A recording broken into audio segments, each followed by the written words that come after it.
हाँ दोस्तों, बहुत बहुत स्वागत है मेरे चैनल में। मैं हूं गौरव, आप देख रहे हैं मेरे चैनल बदनाम पर। आज बात करने वाले वर्धमान होल्डिंग्स के बारे में। बता दूं, वर्धमान होल्डिंग्स यहाँ पे ना इनका यहाँ पे इन्होंने अपना क्वार्टरली रिजल्ट लॉन्च कर दिया है या फिर जारी कर दिया है। जब इसी के बारे में जानने वाले हैं तो चलिए फिर हमारे साथ बने रहिए। हम यहाँ पे टेक्निकल डेटा भी इनका थोड़ा देखेंगे। तो अगर आपको यहाँ पे लेटेस्ट न्यूज और कॉन्ट्रैक्ट डील्स और इंटरेस्ट से रिलेटेड कोई वीडियो चाहिए या फिर क्वार्टरली रिजल्ट से रिलेटेड वीडियो चाहिए तो मेरे चैनल सब्सक्राइब कर लीजिए। बिल्कुल सही जगह है। अगर आप इन्वेस्टमेंट या स्टॉक से कोई न्यूज चाहते हैं, स्पेशल जानकारी, तो मैं इस पर वीडियो बनाता रहता हूँ। 5-6 वीडियो पर डे मिल जाएगी आपको। तो चलिए फिर शुरू करते हैं। इसके यहाँ पे ऑफिशियल डाटा के अनुसार, यानी कि जो इनका यहाँ पे वर्धमान होल्डिंग है, इनकी ऑफिशियल वेबसाइट पे जाओगे तो वहां से इनके डेटा के अनुसार 2025 सितंबर में यहाँ पे ना क्वार्टर रिजल्ट का यहाँ पे क्वार्टर रिजल्ट को प्रॉफिट बढ़ गया है, इनको बताया है इन्होंने। और इनका जो वहां से जारी किया है, वर्धमान होल्डिंग 27% के आसपास में उछाल मारा है। इनका जो प्रॉफिट है लगभग वो बढ़ा हुआ है दोस्तों। और यहाँ पे टोटल यहाँ पे बात करते हैं कि टोटल सेल्स यानी टोटल रेवेन्यू कितना रहा है, तो 444 मिलियन के आसपास में रहा है, जो कि पिछले क्वार्टर 2024 सितंबर क्वार्टर में अगर हम देखें उस हिसाब से ये लगभग 9% के आसपास में बढ़ा हुआ है। रेवेन्यू में यहाँ पे ग्रोथ देखने को मिली है।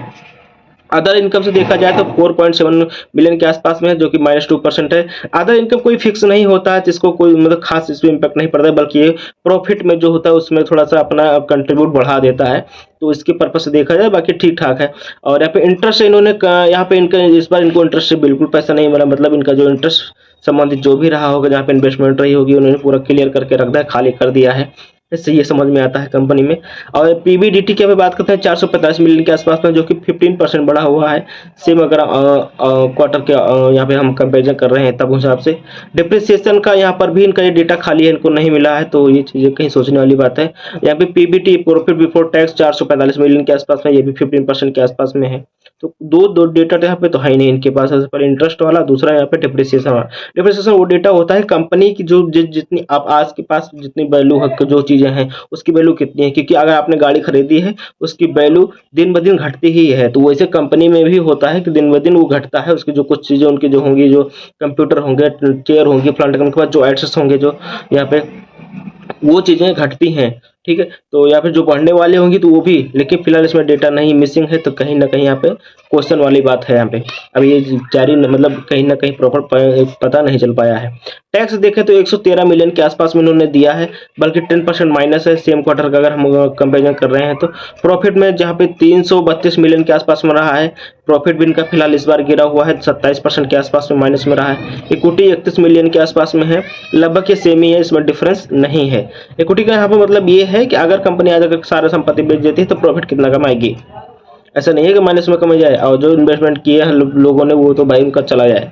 तो इस हिसाब से सेम ही है, तो फिलहाल ठीक ठाक है। अब थोड़ा सा यहाँ पे टेक्निकल डेटा के बारे में जान लेते हैं। अगर आपके पास 10,000 आपने इन्वेस्ट किए होते करीब 5 साल पहले इस कंपनी में, तो 214% लगभग बढ़ गए होते, जो होते लगभग 21%। इस पे आपको यहाँ पे 21,000 यहाँ पे आपका यहाँ पे हो गया होता है। 21,000 प्लस 10,000 यानी कि 31,000 के आसपास थोड़ा टोटल अमाउंट हो गया होता। अगर आपने 3 साल पहले इसमें 10,000 रुपये इन्वेस्ट किए होते तो आपको 26% रिटर्न मिला होता। टोटल जो रिटर्न 26% होता है वो 2700 के आसपास में होता। तो 10,000 प्लस 2700 जोड़ लीजिए कितना होगा। प्लस अगर आप 1 साल पहले अगर आपने इन्वेस्ट किया होता तो आपको -30% के आसपास में आपको रिटर्न मतलब 10,000 का सीधे माइनस कर दीजिए तो कितना होगा, 10 10 7 3 10 7,000 हुआ होता। अगर 10,000 इन्वेस्ट किए होते यहाँ पे आपको जो है, तो वहाँ पे आप वहाँ पे 1 साल में आपको यहाँ पे लगभग 3,000 माइनस में होता है। तो ये 30% लगभग माइनस में दे रहा है। लेकिन फिलहाल 30 साल में तो यहाँ पे 3 देखें तो 1 साल में फिलहाल में खास कुछ रिटर्न नहीं रहा है देखा जाए तो। लेकिन अगर लंबे समय तक अवधि के लिए इन्वेस्ट करके रखते हैं तो आपको यहाँ पे प्रॉफिट देखने को सीधा सीधा मिल रहा है दोस्तों। तो ये कुछ जानकारी रही यहाँ पे वर्धमान होल्डिंग के बारे में।